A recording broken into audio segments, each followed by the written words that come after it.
Hello students, welcome to all of you. कैसे हो सब लोग? बढ़िया, एकदम मस्त। तो चलिए, आई थिंक कि 10 के बोर्ड एग्जाम्स हैं वो ऑलमोस्ट सभी बोर्ड्स के फिनिश हो गए हैं और आई होप कि आप लोग के एग्जाम्स हैं वो काफ़ी अच्छे गए हैं एंड आई विश आपका रिजल्ट भी अच्छा है। ओके, एंड आपने अगर 11th में मैथ्स लेने का डिसीजन लिया है तो रियली आपने अच्छा डिसीजन लिया, आई थिंक, है ना।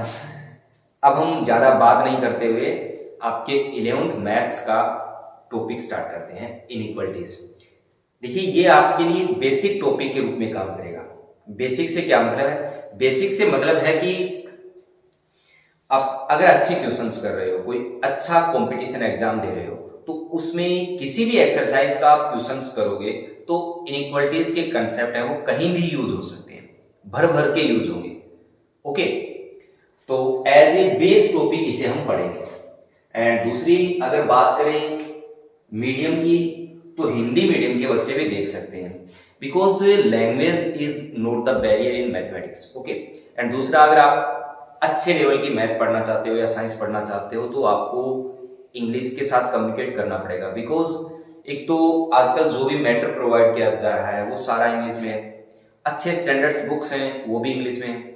ओके, एंड अगर मैं आपके इनइक्वलिटीज टॉपिक की बात करूं तो ये आपका NCERT, if you are following NCERT then this is the chapter number 6, but I am not suggesting you to follow NCERT only because NCERT is not sufficient. यानी आपका एनसीईआरटी से काम नहीं चलेगा। हाँ, केमिस्ट्री के लिए आप एनसीईआरटी फॉलो कर सकते हो, बाकी अगर आप मैथ में एनसीईआरटी को सोल्व करके कूद रहे हो कि मैंने ये कर लिया वो कर लिया, नहीं, कुछ नहीं किया तूने, बिकॉज वो एनसीईआरटी में ये समझिए कि दो लेक्चर में आपका चैप्टर है वो फिनिश हो जाता है। यहाँ कोचिंग में हम बात करते हैं तो 20 लेक्चर में चलने वाला टॉपिक वहां 2 लेक्चर का है, चैप्टर है वो शुरू होने से पहले फिनिश हो जाते हैं, तो वो सफिशिएंट नहीं, कोई भी बच्चा उसको 2 महीने के टाइम पीरियड में सोल्व करके छोड़ सकता है। ओके, तो चलिए अब हम टॉपिक की बात करते हैं। देखो, आपने 10th में इक्वेशंस पढ़े हैं, आई मीन कि आप इक्वेशंस के साथ फैमिलियर हो, इक्वेशंस क्या होते हैं उन्हें सोल्व करना भी आता है। लाइक मैं कोई इक्वेशन लिख रहा हूं, x + 10 = 14, ये क्या है? इक्वेशन है। एंड यहां पर इसको अगर हम सोल्व करें तो x = 4 इज द आंसर। 4 इसका एक क्या है? सॉल्यूशन है, यानी x की जगह आप यहां पर 4 पुट कर दोगे तो ये इक्वेशन को क्या करेगा? सेटिस्फाई करेगा। यहां पर भी क्या बन जाएगा? 14, एंड आरएचएस में भी क्या है? 14।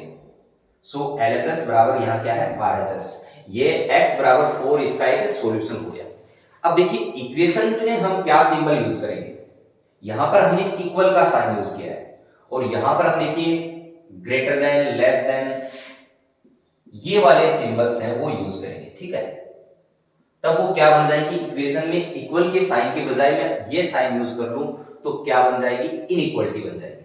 अभी ये क्या है? एक प्रकार से इक्वलिटी है, दोनों चीजें इक्वल है, एलएचएस और आरएचएस। अब देखिए, इसका थोड़ा सा बेसिक आइडिया ले लीजिएगा। मैंने लिखा x = 4। इस बात का मतलब है कि x की वो वैल्यूज जो 4 से बड़ी है वो इस इनइक्वलिटी के क्या है? सॉल्यूशंस है। तो ऐसे तो इनफाइनाइट वैल्यूज है, x = 4.1 इस सॉल्यूशन। मैंने 10 लिख दिया, बिल्कुल ये भी इसको सेटिस्फाई कर रहा है। ओके, तो सारी वो वैल्यूज जो 4 से बड़े वो क्या हो जाएंगे? इस इनइक्वलिटी के क्या हो जाएंगे? सॉल्यूशन हो जाएंगे। जैसे वहां पर हमारा सॉल्यूशन क्या था? ओनली x बराबर 4 था, बट यहां पर तो ऐसी खूब सारी वैल्यूज है। ओके, अब सेकंड चीज, क्या ये दोनों साइन, इसको भी समझ लो, इसका एक्चुअल में क्या मीनिंग है। जैसे मैंने ये लिख दिया, तो इसको पढ़ने का क्या तरीका है? इसको पढ़ने का तरीका है कि x = or = 4। देखो, x = 4 or = 4। या और है, और मींस या, यानी x है वो या तो 4 से बड़ा है या 4 के बराबर है। ऑफकोर्स दोनों बातें एक साथ तो होल्ड भी नहीं कर सकती, मतलब 4 है वो 4 के बराबर ही होगा, बड़ा नहीं होगा। कोई नंबर अगर 4 के बराबर है तो वो 4 से बड़ा नहीं हो सकता, और 4 से बड़ा है तो वो बराबर नहीं हो सकता। बट ये दोनों अगर इसमें से कोई एक बात होल्ड कर रही है तो हम बोल देंगे कि ये इनइक्वलिटी क्या है, सेटिस्फाई है। लाइक मैंने ऐसे लिखा, यहां x की बजाय मैंने 4 रख दिया, सो ये क्या बनेगा। अब मैं आपसे पूछूं कि ये स्टेटमेंट है, ये जो लिखा है ये ट्रू है या फॉल्स है, तो इसको हम कैसे पढ़ेंगे कि 4 है वो या तो 4 से बड़ा है या 4 के बराबर है। अगर इनमें से एक बात सही है तो हम बोल देंगे सही है, तो बड़ा तो नहीं है लेकिन 4 के क्या है, बराबर है, इट मींस ये बात क्या है, सही है। ओके, और मैंने ऐसे लिख दिया तो भी ये स्टेटमेंट क्या है, सही है। कैसे कि 5 है वो या तो 4 से बड़ा है या बराबर है, तो ऑफ कोर्स बराबर नहीं है बट बड़ा है, तो ये बात भी क्या है, ट्रू है। अब ऐसे लिखा मैंने, तो यहां पर ये क्या है, रॉन्ग स्टेटमेंट है, यानी 10 है वो ना तो 14 से बड़ा है ना बराबर है। ओके, सो ये रॉन्ग हो गया। तो ये बेसिकली आपको आइडिया आ गया कि इनइक्वालिटीज होती क्या है। अब सेकंड चीज हमें क्या करना है, इनइक्वालिटी को सोल्व करना है। जैसे इक्वेशंस को आपको सोल्व करना आता है कि इसको 10 को इधर ले गए, सो ये आ गया। ओके, 10 तक आपने इक्वेशंस है वो सोल्व करने सीखे। अब हम क्या करेंगे, इनइक्वालिटीज को सोल्व करना सीखेंगे। बट उससे पहले हमें थोड़े से इनइक्वालिटी के जो आंसर है उसको हम कैसे लिखेंगे, उनको हम सेट की फॉर्म में लिखेंगे। समझ में नहीं आ रहा? अभी देखिए कि मैं इस आंसर को लिखना चाहूंगा x इज ग्रेटर देन 4, यहां से उठा लीजिएगा, तो इस बात का मतलब कि वो सारी वैल्यू जो 4 से बड़ी, तो मैं उसे ऐसे तो नहीं लिख सकता ना, 4.1 4.2 और उसके बीच में भी इनफाइनाइट नंबर्स हैं, तो सारे आंसर को प्रैक्टिकली लिखना पॉसिबल नहीं है हर आंसर को। तो इसे हम एक कोई स्टैंडर्ड फॉर्म में लिखते हैं जिससे पता चल जाए कि सारे आंसर सारी वैल्यूज है वो आ गई हैं। देखिए कैसे, जैसे मैं इसको ऐसे लिखूंगा x बिलोंग्स टू, इसको बोलते हैं बिलोंग कर रहा है x किससे, किस फैमिली से, यानी 4 टू इनफाइनाइट। तो ये एक सिंबल हो गया, यानी नोटेशन हो गया। इससे मतलब समझ गए कि हम 4 से इनफाइनाइट तक की सारी वैल्यूज है वो क्या है, इस आंसर का पार्ट है, राइट। तो इसे हम बोलते हैं सेट। तो हमें थोड़ा बेसिक सेट का नॉलेज चाहिए इनइक्वालिटीज के आंसर को लिखने के लिए। ओके, एंड सेकंड थिंग, वैसे सेट आपके लिए सेपरेट टॉपिक रहेगा, आप डिटेल से पढ़ोगे, बट यहां पर हम उतना ही ब्रीफली पढ़ेंगे जितना हमें इनइक्वालिटी में जरूरत है। ओके, तो चलिए थोड़ा सा बेसिक सेट पढ़ लेते हैं, उसके बाद में इनइक्वालिटीज है वो स्टार्ट करेंगे।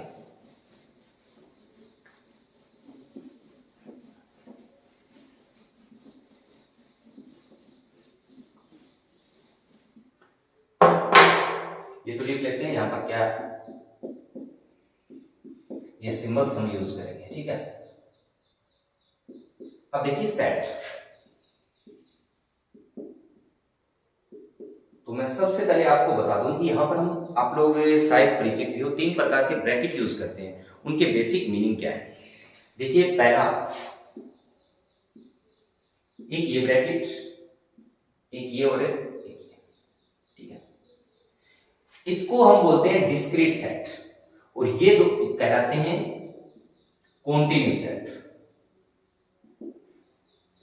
ये क्या है, डिस्क्रीट सेट, ठीक है।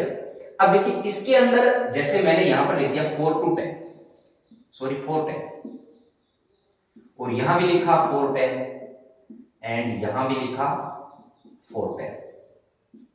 अब इन सबके क्या मीनिंग है, देखिए इसका मतलब है 4 and 10, 4 and 10 कहने का मतलब है 4 और 10, केवल यही आंसर है। ओके, आंसर है, या ऐसे कहते हैं कि इस सेट का मेंबर है। Only 4 and 10 is the member of this set. Okay, ये कोई भी सेट है, लाइक दिस इज ए, ये एक सेट को लिखने का नोटेशन हो गया, ठीक है। कहने का मतलब है ए जो सेट है उसके अंदर 2 मेंबर हैं, कौन कौन से, 4 और 10, राइट। अब जैसे मैंने यहां लिखा 4 to 10, इसका मतलब है कि 4 और 10 के बीच की सभी वैल्यूज। ओके, यानी all the numbers between 4 to 10। 4 से लेके 10 के बीच में जितने नंबर आते हैं वो सारे इस सेट के पार्ट हैं, राइट। बिटवीन, मैंने 4 और 10 को नहीं बोला। 4 and 10 is not the part of this set, right.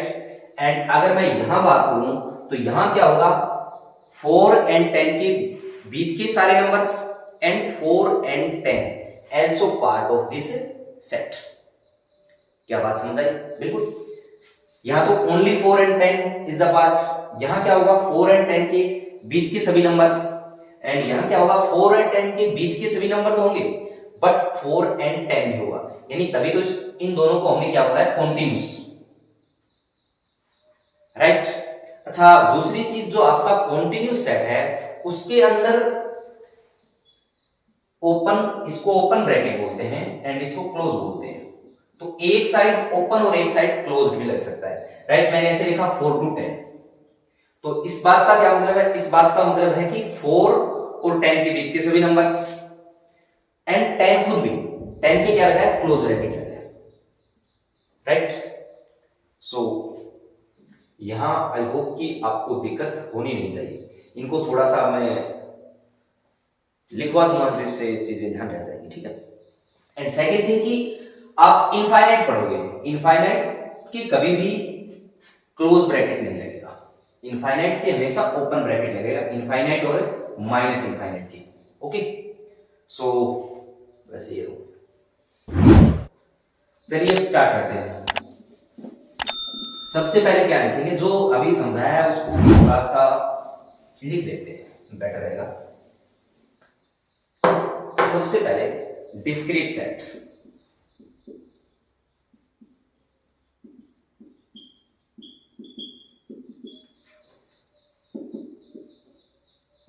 Okay. अगर इसकी मैं बात करूं तो क्या लिखूंगा कि all the numbers in this bracket are part of the set, okay. यानी कि मैंने यहां पर ऐसे लिख दिया a, b, तो इस बात का मतलब क्या है, only a and b are the part of this set, okay, this set, only a and b are the part of this set।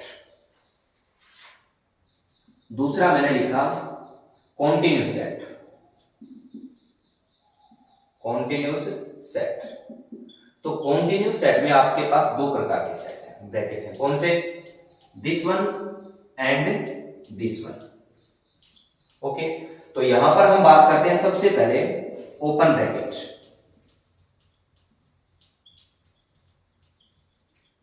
तो ओपन ब्रैकेट के अंदर ये वाला, एंड यहां पे अगर मैंने लिखा a, b, तो इस बात का मतलब है कि all the numbers between a and b are part of this set. All the numbers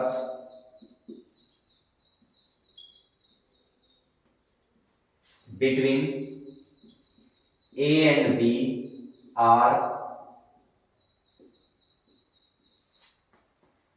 part of this set, okay. अब बिटवीन है, इसका मतलब ऑब्वियस सी बात है कि a एंड b खुद नहीं होंगे। चलिए बेटर अंडरस्टैंडिंग के लिए आप, वैसे तो इस लैंग्वेज के अंदर ये बात आ गई है, ठीक है, तो लिख भी लो, यानी that means A and B are not the part, okay। So ये हो गया आपका open bracket, and next is close bracket.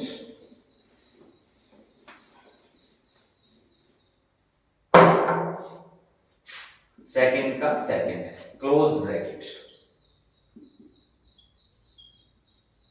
क्लोज ब्रैकेट में क्या है, ये वाला सिंबल हम यूज करते हैं, और यहां मैंने लिखा a, b, तो इस बात का मतलब क्या है, all the numbers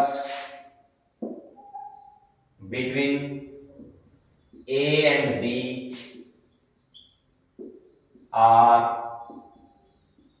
part of this set. Okay, and a and b also part.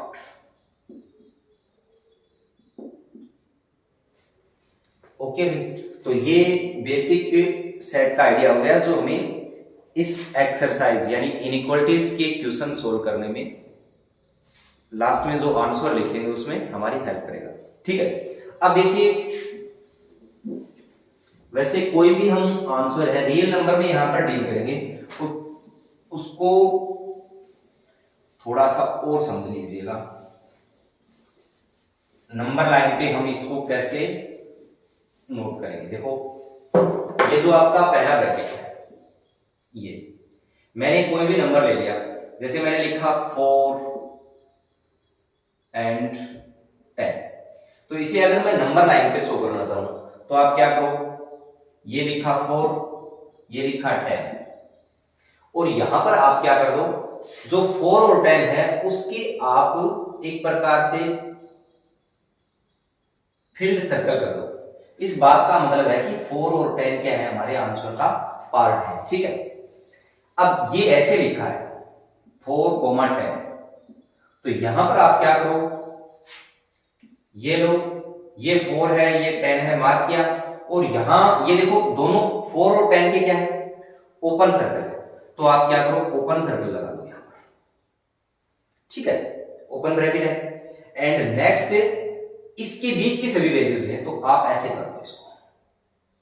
तो इस बात का मतलब क्या है, 4 और 10 के बीच के सभी वैल्यूज। ठीक है, इसकी हमें जरूरत पड़ेगी नंबर लाइन पे, बाद में क्वेश्चंस करेंगे तब समझ आ जाएगा, अभी बेसिक आइडिया हो। और यहां लिखा मैंने 4, 10, ये ब्रैकेट यूज किया, तो इसका मतलब यहां पर 4 लिख दो, यहां 10 लिख दो। इस बार 4 और 10 के भी क्या लगेगा, फील्ड सर्कल, और कॉन्टिन्यूस सेट है, इसका मतलब बीच की सभी वैल्यूज, राइट। फिर मैंने ऐसे लिख दिया 4, 10, तो यहां ये 4, ये 10। अब देखिए 4 के क्या है, क्लोज ब्रैकेट है, तो यहां पर फील्ड सर्कल लगेगा, और आगे 10 पे ओपन सर्कल। अगर 10 के क्लोज है तो यहां पर फील्ड सर्कल लगा देंगे। इसका भी यही नहीं है, इसका मतलब यही है, इसको अगर पढ़ेंगे हम बोलेंगे 4 and 10, यहां पर बोलेंगे 4 and 10 के बीच के सभी नंबर्स, बट 4 and 10 नहीं। यहां 4 and 10 को भी हमने इंक्लूड कर लिया। ओके, यहां 4 इंक्लूड है, 10 क्या है, एक्सक्लूड है। सो ये नंबर लाइन पे वे हो गया इस चीज को इधर ड्रॉ करने का या इधर से इधर लिखने का। ओके, नेक्स्ट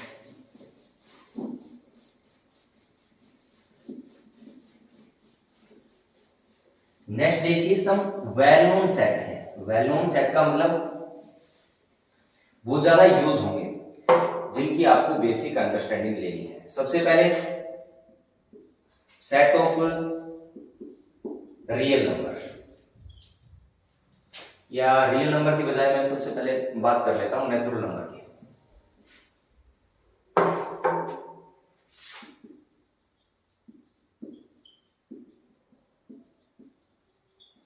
नेचुरल नंबर्स का जो सेट है उसे हम किससे रिप्रेजेंट करेंगे, उसे हम n से रिप्रेजेंट करते हैं। ठीक है, n, और यहां पर इक्विवेलेंट ये वाला साइन यूज करते हैं। ठीक है, इक्वल नहीं लिखे। और ये कौन से नेचुरल नंबर्स, आप लोग पता है 1, 2, 3, 4 अप टू इनफाइनाइट। ओके, तो यहां हमने डिस्क्रीट सेट यूज किया बिकॉज यहां पर 1 और 2 के बीच के नंबर्स शामिल नहीं है, ओनली इसके अंदर लिखे हैं वही क्या है, इस सेट का पार्ट है नेचुरल नंबर्स का। तो जब भी हम इसे लिखेंगे, लाइक मेरे को कोई आंसर आ गया x बिलोंग्स टू, मैंने सोल्व किया किसी इनइक्वालिटी को, तो मेरे जो आंसर आ रहे हैं वो नेचुरल नंबर आ रहे हैं, तो मैं उस आंसर को कैसे लिखूंगा, ऐसे लिखूंगा x belongs to n, right, यानी नेचुरल नंबर्स। तो इसका नोटेशन या इसके बारे में मुझे पता होना चाहिए, राइट। उसके बाद में नेचुरल नंबर के बाद में set of whole numbers. Set of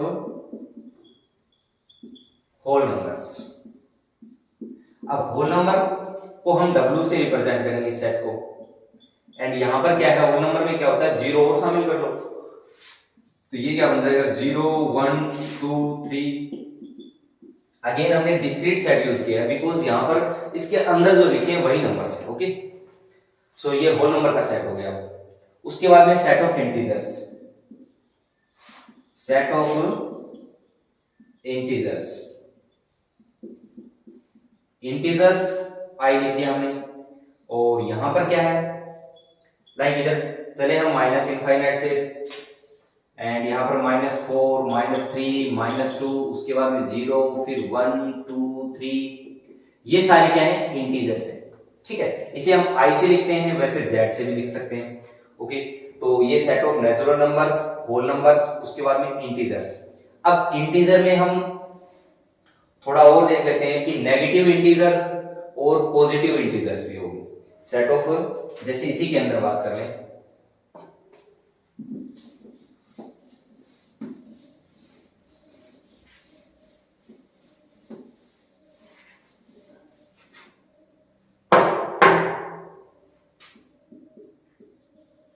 set of positive integers.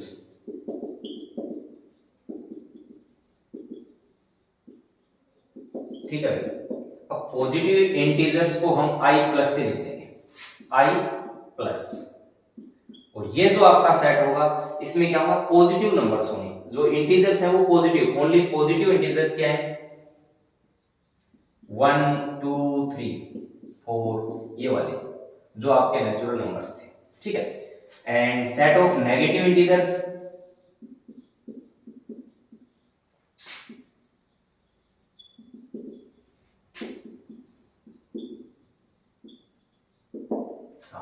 Negative integers में क्या होगा, इसे हम i माइनस से लिखेंगे, एंड यहां पर नेगेटिव नंबर्स होंगे। तो इधर से चले हम, ये आ गया -4 -3 -2 -1। ओके, और यहां लिखने का तरीका है कि हम लेफ्ट टू राइट चलते हैं, तो छोटे नंबर से बड़े की ओर लिखते हैं। ठीक है, अब देखिए मैंने और लिख दिया कुछ,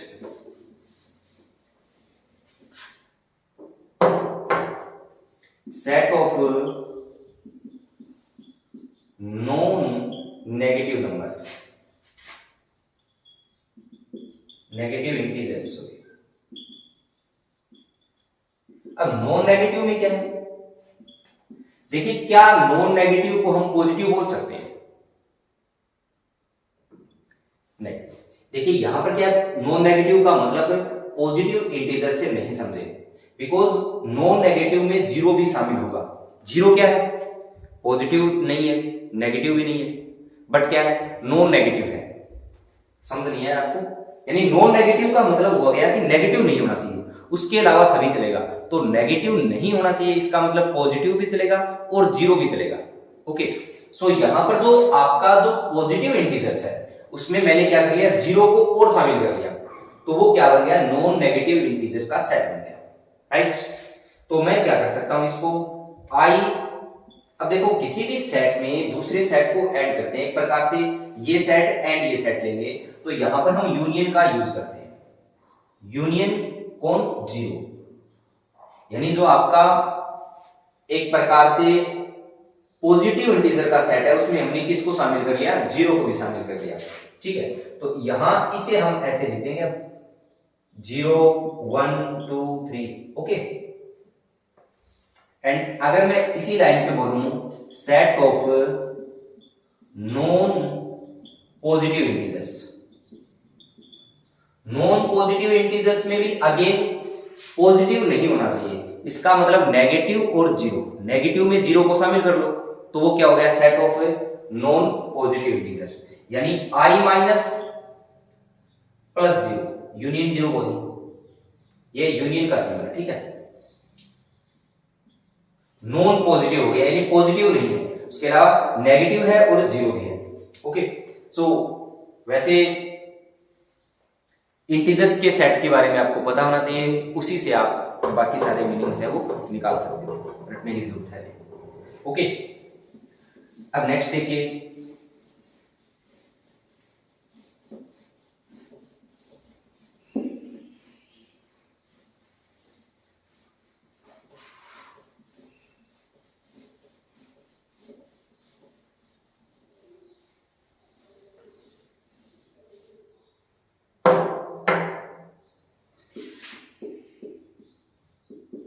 set of real numbers.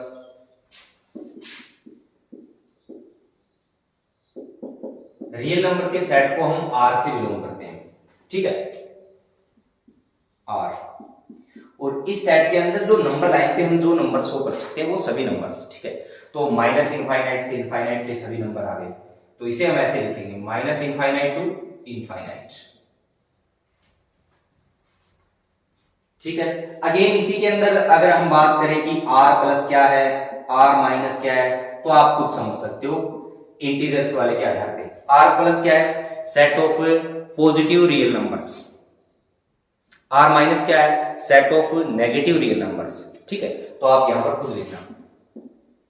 And ये अब मतलब समझाया ना, वहां हमने डिस्क्रीट सेट यूज किया था और यहां हम कॉन्टिन्यूस सेट कर रहे हैं कि माइनस इनफाइनाइट और इनफाइनाइट के बीच के सभी numbers, okay. And open infinite में हमेशा क्या लगेगा, ओपन ब्रैकेट लगेगा, बिकॉज इनफाइनाइट है वो कोई नंबर नहीं है, एक नोटेशन है, उसकी भी हम आगे बात करेंगे, ठीक है। ये हो गया सेट ऑफ रियल नंबर्स।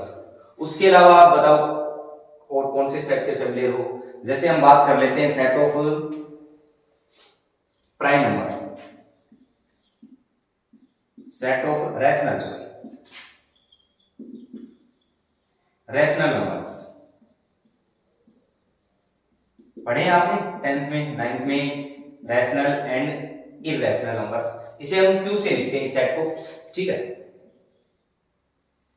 और रैशनल नंबर की आप डेफिनेशन जानते हो, all the numbers which can be written in the form of p by q and p and q belongs to integers and q should not equals to 0। यानी वो सभी number जो p by q की form में लिखे जा सकते हैं, जहां p और q क्या है, इंटीजर है, और q है वो 0 नहीं होना चाहिए। ये आपने डेफिनेशन पढ़ी।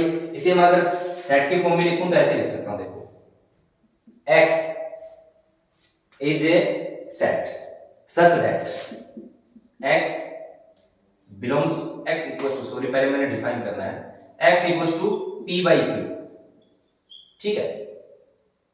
एंड और क्या है यहां पर, p and q belongs to I and q should not equals to 0। ये क्या हो गई, डेफिनेशन हो गई किसकी, रैशनल नंबर की, यानी वो सभी नंबर जो p by q के फॉर्म में लिखे जा सकते हैं।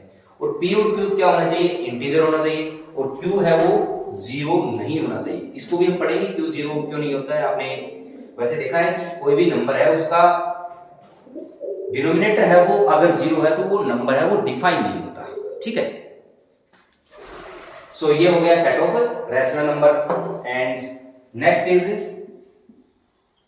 Set of irrational number.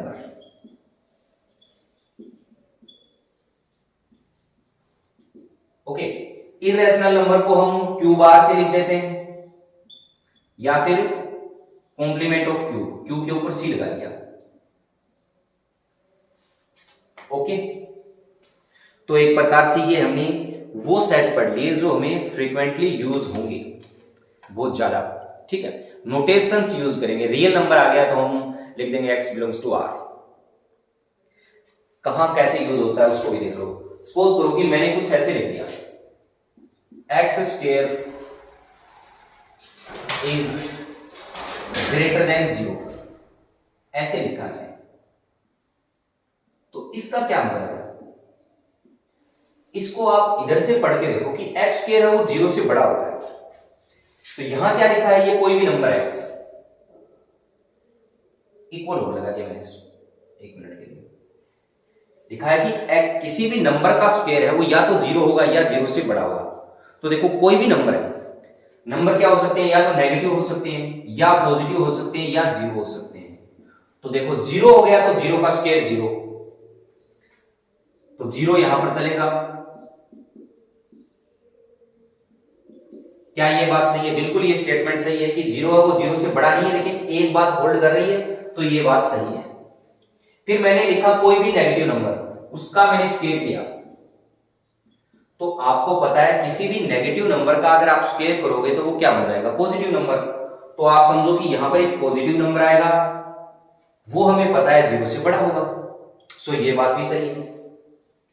और फिर मैंने अगर कोई पॉजिटिव नंबर लिया, उसका स्क्वायर क्या आएगा? पॉजिटिव का स्क्वायर भी पॉजिटिव आएगा। इट मींस ये बात भी सही हो जाएगी। तो हम कह सकते हैं कि यहां x की जगह आप कोई भी नंबर रख दो, ये बात हमेशा सही होगी। तो इस आंसर को मैं लिखूंगा, इसका मतलब कोई भी नंबर। कोई भी नंबर का मतलब है नेगेटिव नंबर भी चलेगा, जीरो भी चलेगा, पॉजिटिव भी चलेगा, और इंटीजर की बात नहीं हो रही, सभी नंबर, पॉइंट वाले नंबर भी चलेंगे। इट मींस माइनस इनफाइनाइट से लेकर इनफाइनाइट के सभी वैल्यूज हैं वो इस इनइक्वालिटी को क्या कर रहे हैं? सेटिस्फाई कर रहे हैं। क्या बात समझ आई? तो मैं अगर इसका आंसर लिखूंगा ना, तो मुझे नोटेशन आना चाहिए, मैं लिख दूंगा x बिलोंग्स टू r, कि सभी real number is the solution of this inequality, right? तो इसलिए हमें इनके नोटेशंस हैं वो पता होने चाहिए, इनके बारे में पता होना चाहिए, राइट? तो ये हो गया आपका एक प्रकार से सेट का बेसिक आइडिया, उतना ही जितना हमें इनइक्वालिटी में जरूर पड़ेगा। नेक्स्ट एक और देख लीजिए, नल सेट भी होता है जिसे हम फाई से लिखते हैं, ठीक है? नल सेट या एम्प्टी सेट, नल सेट, उसकी भी आपको जरूरत पड़ेगी। एम्प्टी सेट भी बोलते हैं, यानी इसे हम फाई से लिखते हैं, ठीक है? ये इसका नोटेशन है। एंड यहां पर ऐसे भी लिख सकते हैं, इसके अंदर कोई नंबर नहीं है, इसका मतलब ये क्या है? एक नल सेट है, ठीक है? इसको कैसे यूज कर सकते हैं आंसर में? देखिए, अगर मैंने इस इक्वेशन को, इस इनइक्वालिटी को ऐसे की बजाय ऐसे लिखा, तो देखो इसका आंसर क्या है? X square is less than zero. तो ये तो हमें पता है कि एक्स स्क्वायर है किसी भी नंबर का स्क्वायर, वो क्या होगा? या तो पॉजिटिव होगा, दिस नंबर इज या तो पॉजिटिव और या जीरो। अगर यहां x जीरो है तो ये जीरो हो जाएगा, लेकिन ये जीरो से छोटा तो कभी नहीं होगा। ये कह रहा है एक्स स्क्वायर है वो जीरो से छोटा है, जीरो से छोटा कभी नहीं होगा। इसका मतलब इस इनइक्वालिटी का कोई भी सॉल्यूशन नहीं है, राइट? तो इसे हम क्या बोलते हैं? No solution, no solution. और नो सॉल्यूशन को आप अगर मैं आंसर की फॉर्म में लिखना चाहूं तो क्या लिखूंगा? x belongs to 5, right? तो यहां पर एक प्रकार से नल सेट का यूज हो गया। इसका मतलब है कोई आंसर, कोई सॉल्यूशन है नहीं। ओके, अब चलिए हम आगे बढ़ते हैं और बात करते हैं इनइक्वालिटीज के कुछ और बेसिक कंसेप्ट की।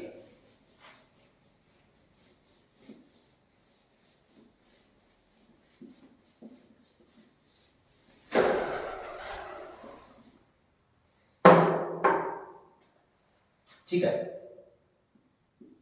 उसके लिए आप देखो, अभी तक क्या हो रहा था कि आप इक्वेशंस के साथ डील कर रहे थे, और इक्वेशन में क्या है? किसी इक्वेशन को माइनस से मल्टीप्लाई कर दिया, प्लस से मल्टीप्लाई कर दिया, कोई फर्क नहीं पड़ा। बट यहां पर थोड़े फर्क पड़ेंगे, वो देखो कैसे। जैसे ये एक इक्वेशन है, यानी 4 बराबर 4 है, कोई दिक्कत नहीं। मैं इसको अगर माइनस से मल्टीप्लाई कर दूं तो क्या इंपैक्ट पड़ेगा? -4 बराबर -4, कोई दिक्कत नहीं है, राइट? ये भी सही है और ये भी सही है, यानी इक्वलिटी में किसी भी नंबर से मल्टीप्लाई करना चलता है, ठीक है? बट अगर मैं बात करूं 4 is greater then 2, 4 is greater then 2, तो यहां पर देखिए अगर मैं 2 से मल्टीप्लाई कर दूं तो ये क्या बनेगा? 8, और यहां क्या बनेगा? 4। ये बात तो अभी भी सही है, 2 से मल्टीप्लाई किया कोई फर्क नहीं पड़ा, 8 इज ग्रेटर देन 4, ये भी सही है। बट मैं इसी नंबर को -2 से मल्टीप्लाई कर दूं इस इनइक्वालिटी को, तो देखिए क्या आएगा मेरे पास? यहां क्या आ जाएगा? -8 लेस देन, सॉरी अभी मैं ऐसे रख रहा हूं, इसके साइन को लिख ही नहीं रहा हूं मैं, यहां आएगा -4, ये आ गया -8, ये आ गया -4। अब देखिए आप, अब ये क्या है, -8 और -4 में कौन बड़ा है? देखिए 4 और 2 में कौन बड़ा था? 4 बड़ा था। और अगर मैंने -2 से मल्टीप्लाई कर दिया तो सीन क्या बन गया? अब देखो -4 है वो बड़ा हो गया, -8 से ज्यादा होती है -4। इसका मतलब इस सिंबल को ऐसे लगाना पड़ेगा मुझे, एक प्रकार से इनइक्वालिटी का साइन है वो चेंज हो गया। तो हम कह सकते हैं कि इनइक्वालिटी में मैं ऐसे आंख बंद करके मल्टीप्लाई नहीं कर सकता, मुझे साइन देखना होगा कि मैं अगर पॉजिटिव नंबर से मल्टीप्लाई कर रहा हूं तो इनइक्वालिटी का साइन चेंज नहीं होगा, और अगर मैं नेगेटिव नंबर से मल्टीप्लाई कर रहा हूं तो इनइक्वालिटी का साइन क्या हो जाएगा? चेंज हो जाएगा, राइट। तो यहां हम ऐसे लिख सकते हैं,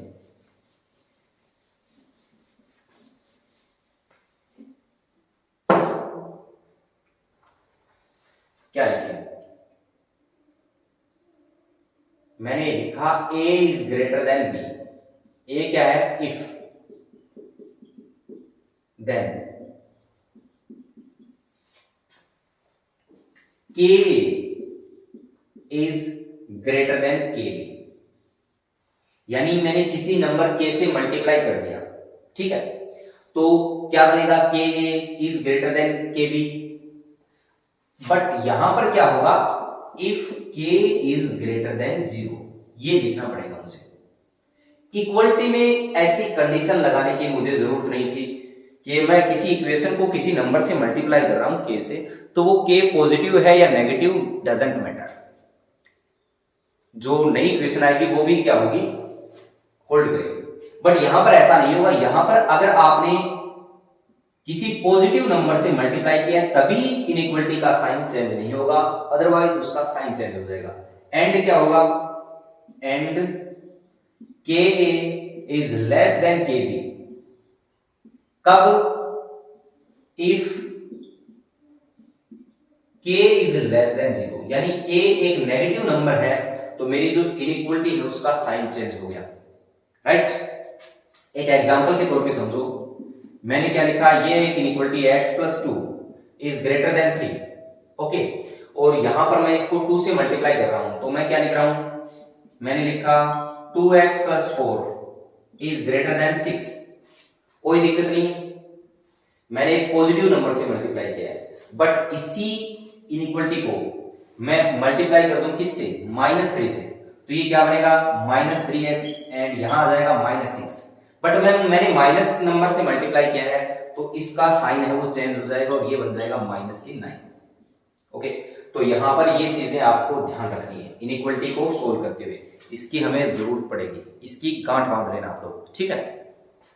और गांठ ऐसी बांधना कि जब जरूरत पड़े तब खुल जाए, ठीक है, पता चला कि बहुत टाइट बांध दी। नेक्स्ट देखिए,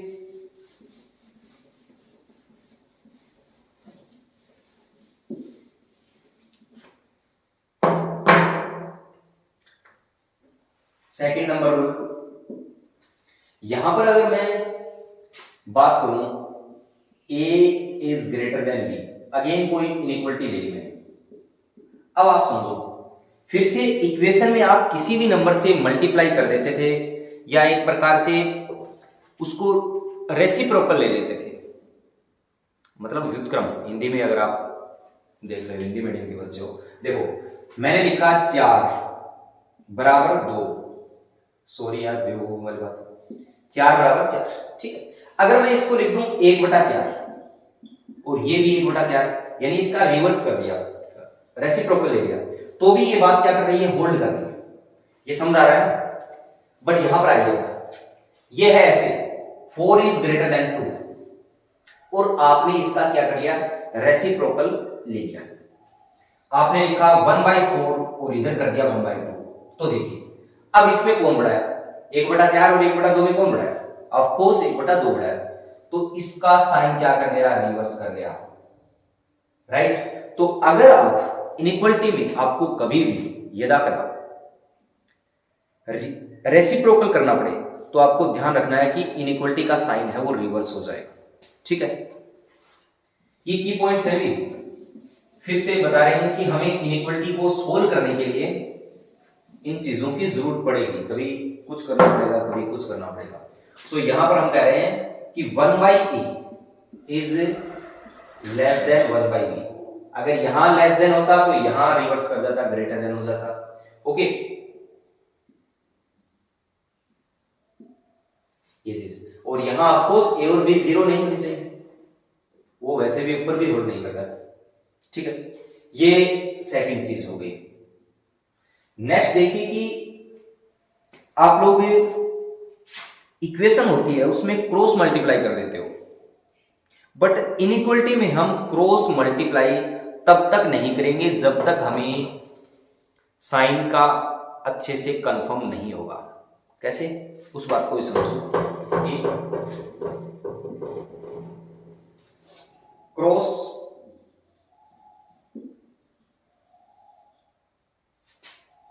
मल्टीप्लिकेशन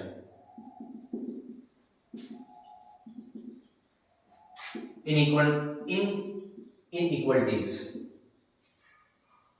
यानी इनइक्वलिटीज की बात हो रही है। Cross multiplication is not valid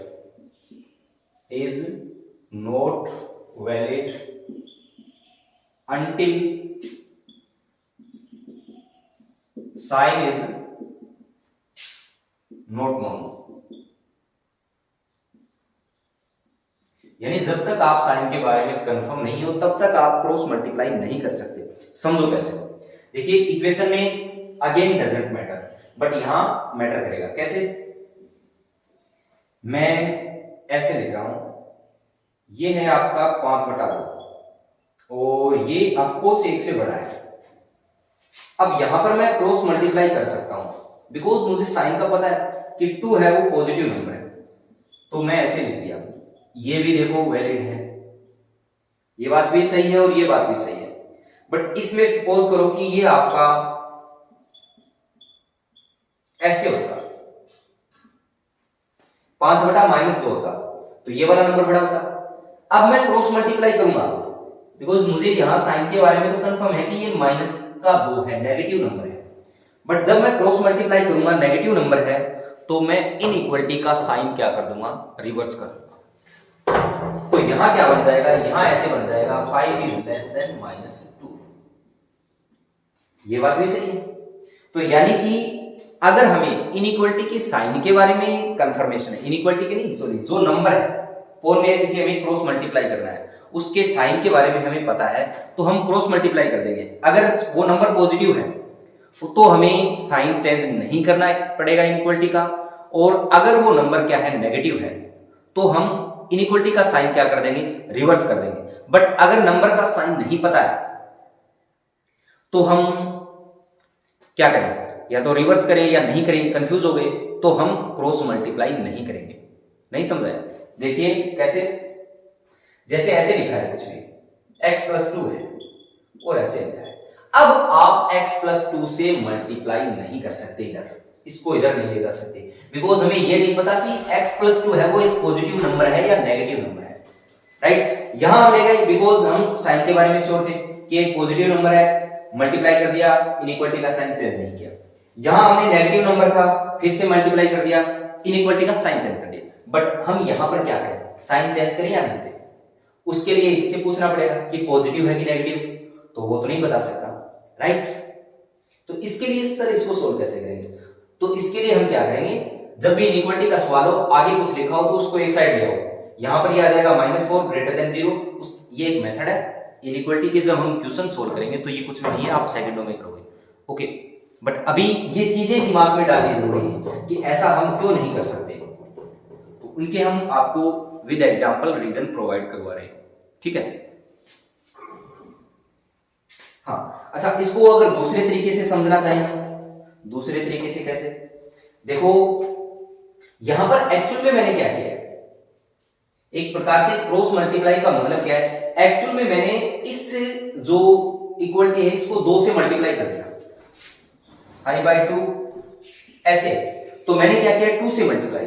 तो 2 से मल्टीप्लाई अभी हमने पढ़ा था, किसी भी इनइक्वालिटी को मल्टीप्लाई कर सकते हैं पॉजिटिव नंबर से। सबसे पहले पढ़ा था कि a > kb करके, यानी कि ये पॉजिटिव नंबर है तो इनइक्वालिटी का साइन है वो चेंज नहीं होगा। तो यहां पर मैंने 2 से मल्टीप्लाई किया तो क्रॉस मल्टीप्लाई कर दो, चाहे आप ऐसे समझ लो कि एक्चुअल में हमने 2 से मल्टीप्लाई किया है। और जो नीचे था उसमें क्या था 5/-2 इज लेस देन 1। इस बार मैं किससे मल्टीप्लाई कर रहा हूं? इस इनइक्वालिटी को -2 से। और अगर आप किसी भी माइनस के नंबर से मल्टीप्लाई करते हो तो इनइक्वालिटी का साइन क्या हो जाता है? चेंज हो जाता है। सो यहां पर हम क्या करेंगे, -2 से अगर मल्टीप्लाई करेंगे तो ये कैंसिल हो गया, ये आ गया 5 और इसका साइन हो गया चेंज -2। ओके, बट यहां पर आप x+2 से मल्टीप्लाई करोगे इस इनइक्वालिटी को तो हमें x+2 के साइन के बारे में नहीं पता। ओके, नेक्स्ट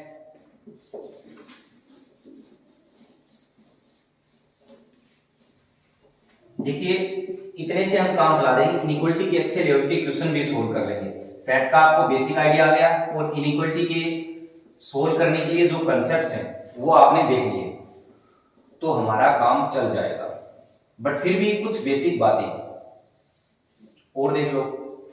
अगर दो इनइक्वालिटीज हैं और उसके अंदर हमें एडिशन वगैरह उसका रूल देखना है। देखिए ऐसे लिखा है a is greater than b और c is greater then d, तो आप यहां पर क्या कर सकते हो, जोड़ सकते हो। a प्लस है, ध्यान रहे कि इनइक्वालिटी का जो साइन है वो इसी साइड में है, ठीक है, एक साइड में दोनों। तो आप क्या कर सकते हो, आप कर सकते हो a plus C is greater than b plus d, ये वैलिड है, ठीक है। बट इसके अलावा आप कुछ नहीं करना, यानी कि मल्टीप्लेक्शन, डिवीजन और सब्ट्रैक्शन इज नॉट वैलिड, ठीक है। हाँ, मल्टीप्लेक्शन कर सकते हो अगर ये सभी नंबर क्या है, पॉजिटिव है, राइट, तो ये काम भी आप कर सकते हो। अच्छा, ये क्यों नहीं कर सकते वो सोचना आप कि मैं मल्टीप्लिकेशन, डिवीजन और सब्ट्रैक्शन क्यों नहीं कर सकता, ठीक है। उसके कोई काउंटर एग्जांपल फाइंड करना। एंड यहां पर हम ओनली मल्टीप्लिकेशन कर सकते हैं इफ, या मैं इसको लिख देता हूं एडिशन। आप ऐसे समझ लो कि एडिशन क्या है, वैलिड है, and subtraction, multiplication and division is not valid, in short आपने लैंग्वेज लिखने के बजाय ऐसे समझ लिया कि एडिशन वैलिड है एंड सब्ट्रैक्शन, मल्टीप्लिकेशन और डिवीजन है वो वैलिड नहीं है, ठीक है। और यहां पर देखिए मैं क्या कह सकता हूं, a into C if a, b, c और d आर पॉजिटिव, अगर ये पॉजिटिव नंबर है ना, then multiplication is also valid,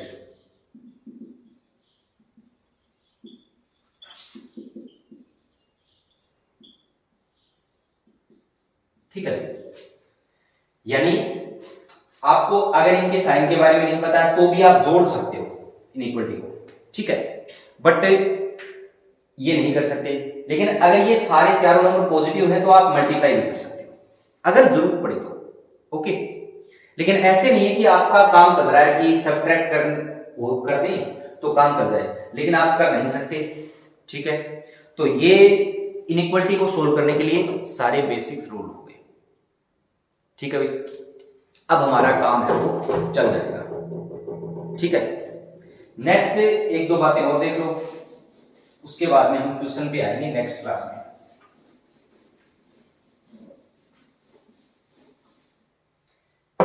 एक तो सम इंपॉर्टेंट पॉइंट्स, कुछ भी करके आप हेडिंग डाल दो यार। देखो, एक 1/0 is not equal to infinite, अब तक आप यूज कर रहे थे, ठीक है। 10th लेवल पे आप 1/0 को इनफाइनाइट बोल देते थे, बट एक्चुअल में क्या है, 1/0 इज अनडिफाइंड। ठीक है, अनडिफाइंड को मैं इन शॉर्ट में यूडी बोलूंगा, तो आप इस टर्म से फेमिलियर हो जाओ कि UD is undefined. And 1 upon infinite is also not equals to 0। 1 बटा इनफाइनाइट को आप 0 बोलते थे, बट ये भी क्या है, अनडिफाइंड है। 1 अपॉन इनफाइनाइट इज आल्सो क्या, यूडी। ओके, ये भी डिफाइंड नहीं है, राइट। सेकंड चीज, सेकंड आप लिख लो, जस्ट ग्रेटर देन और less than of any number is does not exist.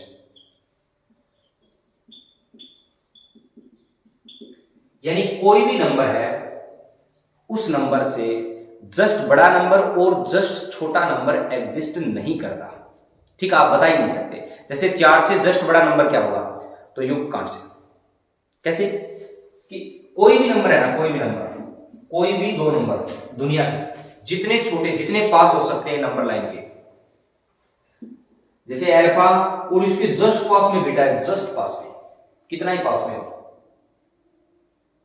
तो भी इनके बीच में इनफाइनाइट नंबर होते हैं। किसी भी 2 नंबर के बीच में कितने नंबर होते हैं, इनफाइनाइट नंबर हो सकते हैं, हो सकते क्या होते हैं।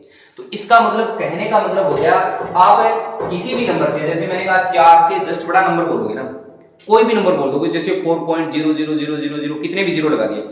किसी बच्चे ने बोला कि मैंने कहा 4 से जस्ट बड़ा नंबर बताओ, तो वो बच्चा बोला 4.0000000 लगाता गया, पाकिस्तान चक्कर लगा।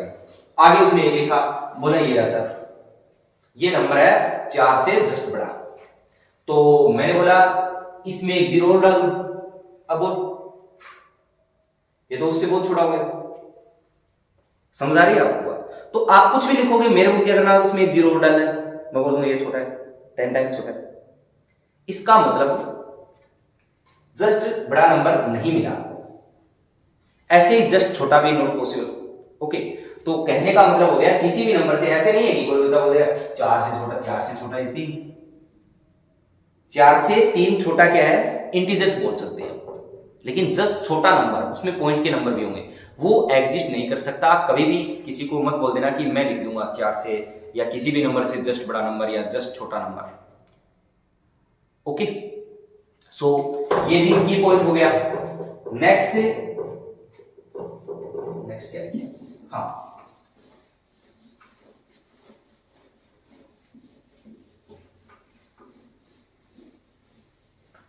नंबर 3, देखो अंडररूट के अंदर कुछ भी लिखा है, ठीक है, रूट है, इसको अगर मैं सोल्व करूंगा, ए लिख दूं मैं, तो इसको सोल्व करेंगे तो जो बाहर नंबर आएगा वो क्या होगा, हमेशा पॉजिटिव होगा। या ऐसे समझ लो कि ये एक पॉजिटिव नंबर है, ठीक है, under root A is a positive number. इसको सोल्व करोगे, रूट को सोल्व किया, तो जो भी बाहर निकला वो क्या होगा, पॉजिटिव होगा, राइट। एंड नेक्स्ट, ये भी आप समझ लो कि अंडररूट एक्स स्क्वायर लिखा है, इसको आप क्या लिख देते थे, एक्स लिख देते थे, 10 तक चलता था, ठीक है। जैसे आपने कोई सवाल सोल्व किया, ऐसे आ गया साइन स्क्वायर थीटा, तो आप इसको लिखते थे साइन थीटा, कोई दिक्कत नहीं थी, 10 तक आपका चल गया। बट अब आपको ध्यान रखना है, अंडररूट एक्स स्क्वायर है, वो क्या होता है, मोड एक्स होता है। क्या होता है, मोड एक्स। ये मोड क्या है, इसका मतलब भी अभी आपको समझाएंगे। देखो मोड का मतलब है, इसके अंदर कोई भी नंबर लिखा है ना, ये भी एक पॉजिटिव नंबर है। जैसे मैंने मोड 4 की वैल्यू क्या है, 4, मोड -10 की वैल्यू क्या है, 10, यानी फाटक लगा रखा है हमने। ये क्या करता है, पॉजिटिव नंबर है तो ठीक है, वैसे निकाल देता है, बट अगर नेगेटिव नंबर है ना, तो उसको पॉजिटिव बना के बाहर निकालता है। समझ आया क्या, नहीं आया? मैंने लिखा -30 मोड, तो इसकी वैल्यू क्या हो जाएगी, 30, सिंपल। अब देखो कोई बच्चा बोले कि इसको समझाओ थोड़ा। तो देखो मैंने लिखा, आप ये जानते हो 16 को मैं क्या लिख सकता हूं, 4 का स्क्वायर, राइट। और 16 को मैं लिख सकता हूं -4 का भी स्क्वायर। अरे भाई लिख सकते हैं, -4 का स्क्वायर 16। अब आप यहां से सोचो, अगर ये डेफिनेशन यूज करोगे, देखो 16 की बजाय ऐसे है 4 का स्क्वायर, तो इसको आप क्या लिखोगे, इसके अकॉर्डिंग आप लिखोगे x यानी 4। कोई बात नहीं, आपका सही हो गया। बट अगर यहां 16 4 का स्क्वायर में हो गया, -4 का स्क्वायर है, 16 क्या है, -4 का स्क्वायर है, 16 को मैं ऐसे लिख सकता हूं। तो यहां से रिजल्ट क्या आएगा मेरे पास, यहां से रिजल्ट इस डेफिनेशन के हिसाब से आएगा -4 आएगा। बट हमने अभी पढ़ा था कि अंडररूट, ये जो भी नंबर है अंडररूट a, ये क्या है, एक पॉजिटिव नंबर। और यहां देखिए अंडररूट a, ये a का काम कर रहा है यहां पर पूरा, ये क्या हो गया, नेगेटिव आ गया। तो ये तो पॉसिबल ही नहीं है, नॉट पॉसिबल हो गया। बात समझ आई नहीं है। अंडररूट के अंदर कुछ भी लिखा, उसको सोल्व करके जो भी वैल्यू आएगी वो पॉजिटिव आएगी, तो ये पॉसिबल नहीं हो सकता। इट मींस ये डेफिनेशन गलत है आपकी, अधूरी है। इसके हिसाब से देखो इसको सोल्व करके, ये क्या बोल रहा है, under root x square is mode x। तो यहां से अगर ये वाला है तो मैं क्या लिखूंगा, मोड 4 लिखूंगा। 4 न लिख के, x न लिख के मोड x लिखूंगा, तो 4 मोड लिखूंगा। और मोड 4 is 4। और ये क्या कह रहा है, इसका आंसर क्या होगा, इस डेफिनेशन के हिसाब से -4 का स्क्वायर इज x, जो लिखा है इसके मोड लगा दो, तो -मोड 4। और ये क्या बनता है, मोड है वो पॉजिटिव बना देता है 4। अब ये बात सही हुई कि नहीं हुई, कि अंडररूट के अंदर जो कुछ भी लिखा है वो पॉजिटिव निकल के आया है। ओके, सो अब तक आप यूज करते थे इसको, साइन स्क्वायर रूट लिखा है, अभी आपको क्या लगाना पड़ेगा, यहां पर मोड लगाना पड़ेगा। फिर ये मोड माइनस के साथ खुलेगा या प्लस के साथ खुलेगा, वो भी समझाएंगे। तो आई होप कि आपको ये सारी बातें समझ आई हैं। एक प्रकार से बेसिक बातें की हमने, और अभी आप 10 से निकल के आए हो, तो हो सकता है आपको वीडियो एक बार की बजाय 2 बार देखना पड़े। समझ रहे हो, इनिशियली थोड़ा टाइम लगेगा कंसेप्ट बिल्ड करने में, और ये वो चीजें हैं जो आपको पूरी मैथ के दौरान यूज करनी है। यानी कुछ भी लिखा है, रूट से बाहर निकाला और आपने इन चीजों का ध्यान नहीं दिया, ऐसे कुछ भी था, बहुत बड़ी इक्वेशन आई और आपने बिना मोड़ के उसको ओपन कर दिया आंख बंद करके, तो ये समझ लो कि आप बड़ी एग्जाम में ऐसी गलतियां माफ नहीं करेंगे। बड़ी एग्जाम्स वो इन्हीं चीजों को देखते हैं, इसलिए ये जो भी बातें बताई हैं इनको अच्छे से और नोट्स की फॉर्म में लिखो, नोट्स आप खुद बनाओ। सारी बातें बोर्ड पे लिखने में पॉसिबल नहीं है, अदरवाइज तो लेक्चर्स हैं वो बहुत लंबे खिंच जाएंगे। ओके, आप लोग चैनल पे पहली बार ही आए होंगे, इसलिए प्लीज चैनल को सब्सक्राइब कीजिएगा, शेयर कीजिएगा, वीडियो को लाइक कीजिएगा। Thank you.